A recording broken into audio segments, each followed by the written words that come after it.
क्या आप जानते हैं कि फाइनेंशियल ईयर 25-26 में सेक्शन 87A के रिबेट के रूल्स पूरी तरह से बदल चुके हैं। अगर आपकी इनकम 12 लाख से 1 रुपया भी ज़्यादा है तो आपको भारी टैक्स देना पड़ सकता है। One of my friend asked me two simple query and I wanted to discuss the same with you all. So let's see query number 1। मान लीजिए आपका कैपिटल गेन 4 लाख है और other income 12 lakh. So what will be the taxability? यहाँ आपकी total income 16 lakh हो गई।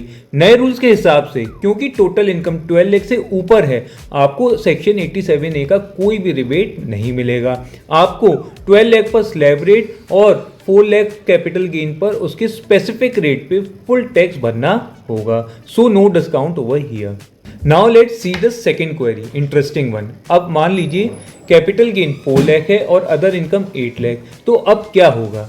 आप 87A रिबेट के लिए एलिजिबल तो हैं, पर यहाँ एक ट्विस्ट है। अगर ये 4 लाख का गेन शेयर्स या इक्विटी म्यूचुअल फंड से है, दैट इज सेक्शन 111A या 112A, तो आप इस टैक्स को रिबेट से जीरो नहीं कर सकते। आपको शेयर वाले गेन पर टैक्स देना ही पड़ेगा, भले ही टोटल इनकम 12 लाख क्यों ना हो। लेकिन अगर यही 4 लाख का शॉर्ट टर्म कैपिटल गेन डेब्ट म्यूचुअल फंड, गोल्ड या प्रॉपर्टी से है जो कि नॉर्मल स्लैब रेट पर टैक्स होते हैं, तो कहानी बदल जाएगी।